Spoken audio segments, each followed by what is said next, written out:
Assalamualaikum warahmatullahi wabarakatuh.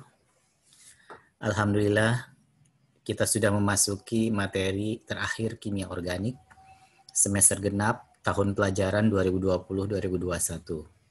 Semoga kalian tetap sehat dan selalu semangat untuk belajar kimia organik.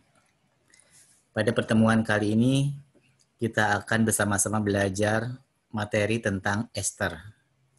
Kelompok senyawa yang mendapatkan gelar The Queen of Organic Compounds, ratunya senyawa organik. Karena ester ini sangat identik dengan aroma-aroma atau wangian seperti parfum yang pada umumnya disukai oleh perempuan. Seperti materi-materi sebelumnya, pokok pembahasan untuk ester antara lain definisi dan struktur, tata nama, sifat fisika dan kimia, pembuatan, dan juga ester di alam. Nah, kita masuk ke definisi dan struktur.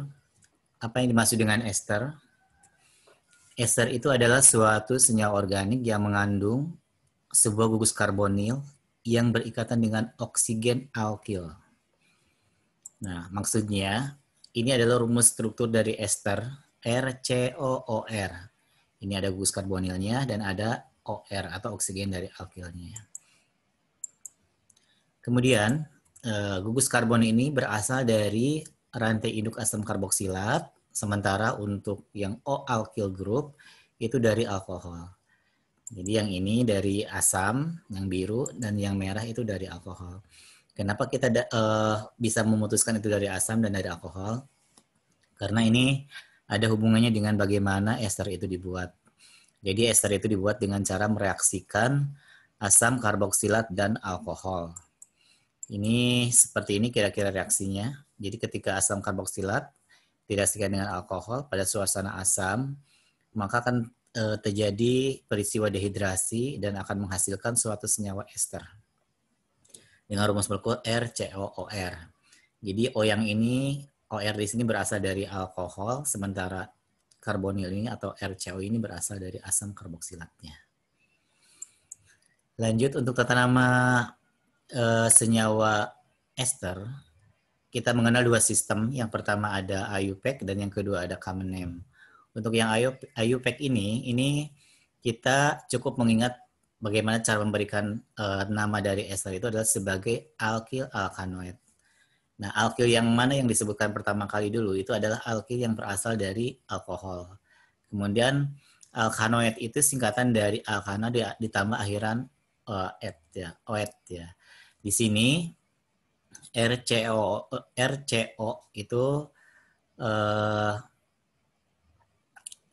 itu berasal dari asamnya, sementara OR berasal dari alkohol.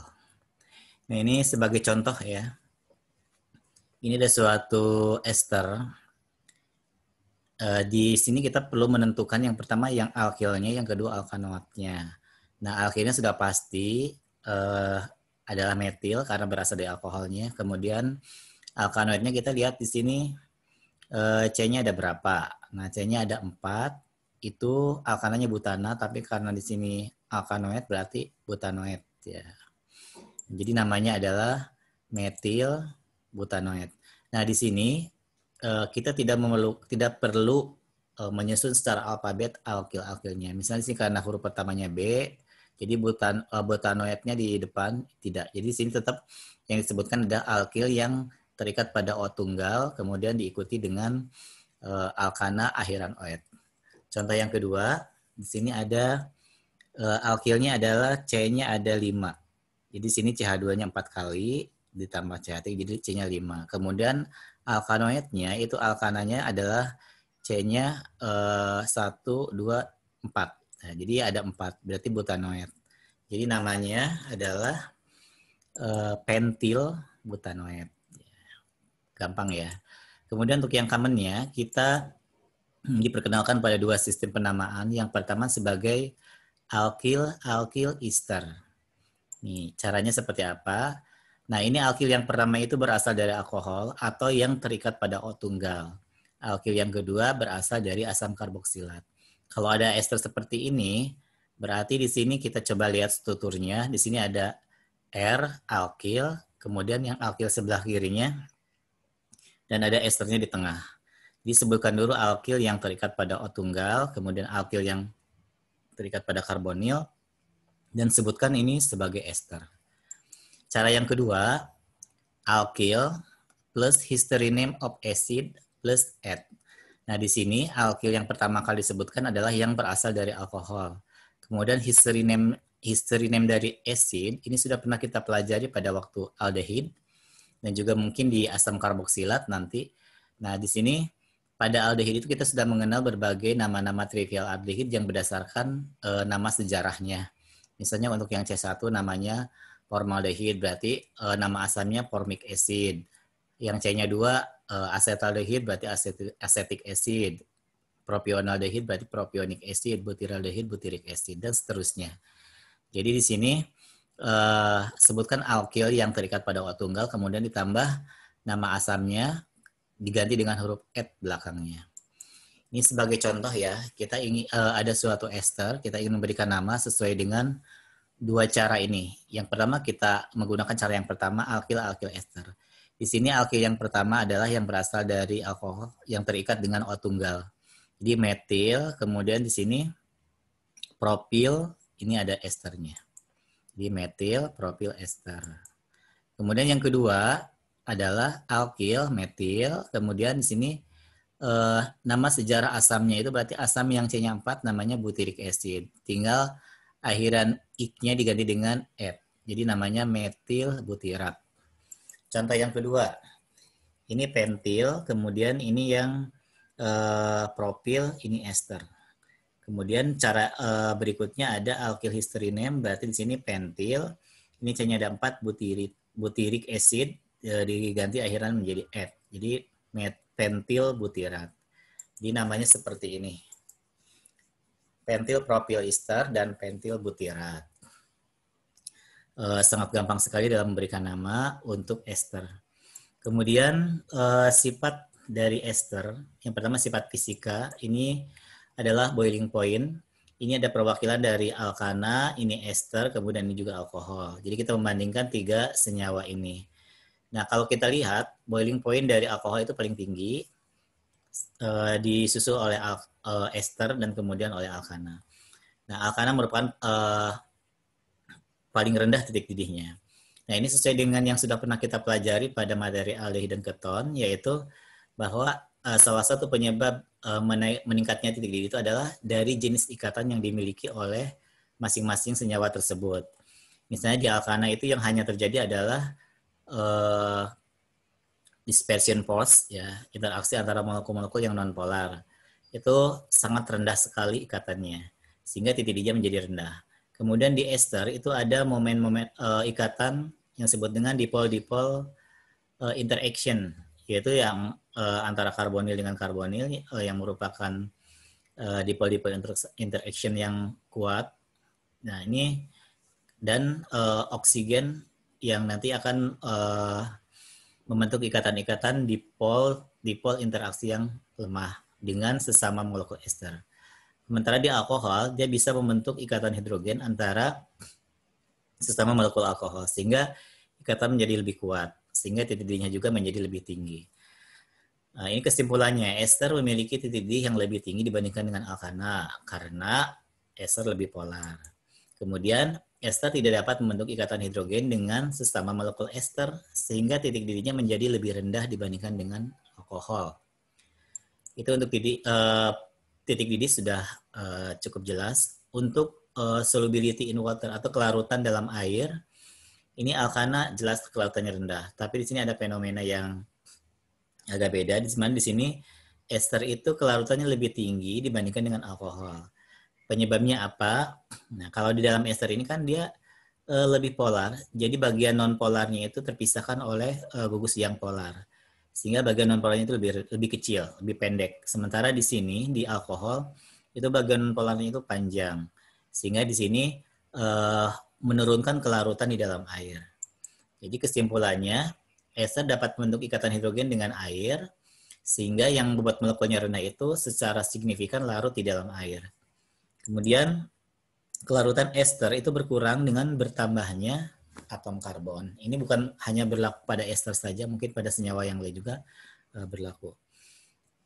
Nah, untuk sifat kimia, ini ada dua sifat yang utama yang dimiliki oleh ester. Yang pertama ada hidrolisis ester dengan asam. Dalam hidrolisis asam ini, ester akan bereaksi dengan air, menghasilkan asam karboksilat dan alkohol. Artinya ester kalau dihidrolisis itu akan menghasilkan senyawa-senyawa pembentuknya. Dan di dalam hidrolisis asam ini kita memerlukan yang namanya katalis asam, yaitu pada umumnya adalah asam sulfat. Nah, ester kalau dihidrolisis dengan air itu akan menghasilkan asam karboksilat dan alkohol. Ini kebalikannya, kalau alkohol ditambah ester, tambah asam karboksilat akan menghasilkan ester. Jadi kalau kita sudah tahu reaksi ini, maka kita akan dengan mudah memprediksikan ini produk hidrolisis dari suatu ester. Contohnya di sini ya. Ini ada ester namanya etil etanoat. Nah, kalau dihidrolisis kita akan menentukan senyawa-senyawa hasil hidrolisisnya apa. Kita hanya tinggal menentukan alkil yang terikat pada O tunggal dengan yang terikat pada karbonil. Nah, yang terikat dengan O tunggal nanti jadi alkohol, karena di sini ada C-nya ada 2, CH3, CH2, berarti nanti alkoholnya CH3, CH2OH. Kemudian di sini untuk asamnya adalah yang terikat dengan yang gugus karbonil ke sebelah kiri. Jadi sini ada asamnya C-nya 2, namanya acetic acid atau ethanoic acid. Jadi etil etanoat itu etilnya jadi etanol, etanoatnya menjadi ethanoic acid. Berikutnya, sifat dari ester, dia bisa mengalami hidrolisis oleh basa. Hidrolisis ester oleh basa itu disebut dengan saponification atau reaksi penyabunan. Kalau reaksi pembentukan ester itu namanya esterification. Nah, di dalam reaksi hidrolisis oleh basa kuat ini, maka produk yang dihasilkan itu adalah garam dari asam karboksilat dan alkoholnya. Contohnya di sini adalah CH3COO, CH2, CH3. Nah, yang CH2, CH3 ini udah pasti menjadi alkoholnya, sementara yang CH3CO-nya ini nanti akan menjadi garam. Sehingga akan terbentuk di sini sodium etanoat plus etanol. Nah, sodium etanoat ini kita kategorikan sebagai suatu sabun. Tapi pada umumnya sabun itu dibentuk oleh senyawa ester atau asam lemak yang rantai karbonnya di atas 10. Itu bisa menghasilkan produk yang memiliki karakter sebagai sabun. Nah, kalau ini lebih bersifat sebagai garam. Untuk pembuatan ester ini sangat gampang sekali ya. 3 cara yang ingin kita pelajari. Yang pertama, ester bisa dibuat dari asam karboksilat. Di asam karboksilat ditambah alkohol menghasilkan ester dan air. Ini reaksinya kita sebut sebagai reaksi esterification. Contoh reaksinya, asam asetat ditambah metanol menjadi metil asetat plus H2O. Yang kedua dari asil halide atau alkanoil halide. Contohnya di sini ada asid chloride direaksikan dengan alkohol menghasilkan ester plus HCl dengan menggunakan piridin sebagai pelarut. Nah, di sini asetil chloride contohnya direaksikan dengan metanol menghasilkan metil asetat plus HCl. Kemudian yang ketiga ada prom acid anhidrid dari anhidrida asam karboksilat. Jadi anhidrida asam karboksilat direaksikan dengan alkohol menghasilkan senyawa ester plus carboxylic acid. Nah, reaksinya seperti ini, contohnya acetic anhydride ini yang dibuat dari 2 molekul asam asetat direaksikan dengan metanol akan menghasilkan metil asetat plus acetic acid. Ini kalau kita lihat, ini ada kesamaan dari ketiga reaksi itu, yaitu bahwa semuanya itu direaksikan dengan alkohol. Jadi kita cukup mengingat bahan bakunya saja. Jadi ester itu bisa dibuat dari asam karboksilat, asil halide, dan asid anhidrid. Semuanya direaksikan dengan alkohol. Dan produknya adalah suatu ester. Itu cara mengingat yang paling gampang. Nah, ini terakhir, ester di alam atau produk-produk ester yang ada dalam kehidupan sehari-hari.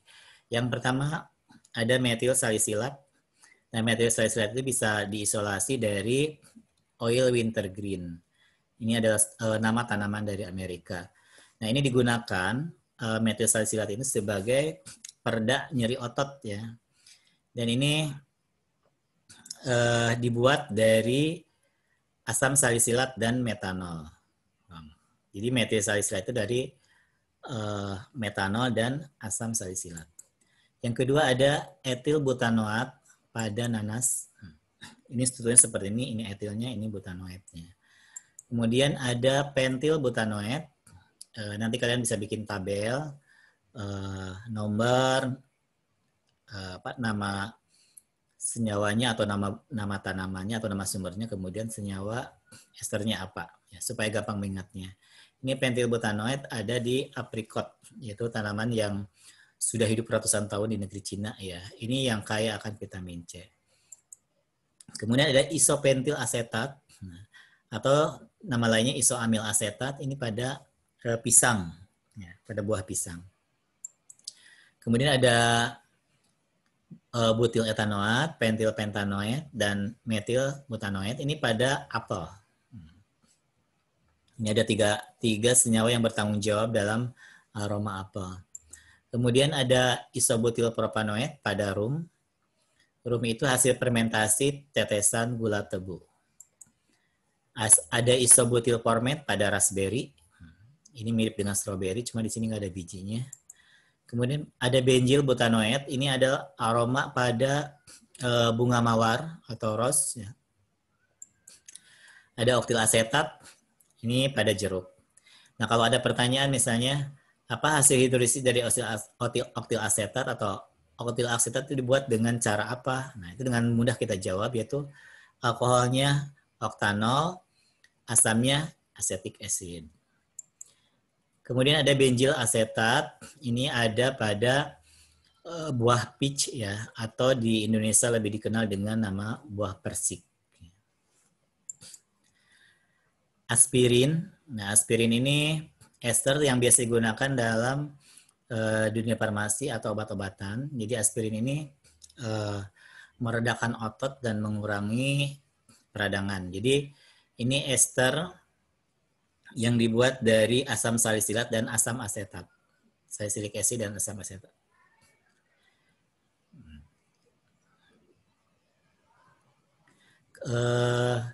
Kemudian itu saja ya. Materi ester sangat singkat dan juga sangat mudah untuk kita pelajari. Ini ada satu pepatah dari Mario Teguh bahwa orang-orang yang berhenti belajar itu akan menjadi pemilik masa lalu. Sementara orang-orang yang masih terus belajar akan menjadi pemilik masa depan. Jadi kalau kalian yang punya cita-cita di masa depan, maka kalian harus terus belajar. Itu saja. Terima kasih. Assalamualaikum warahmatullahi wabarakatuh.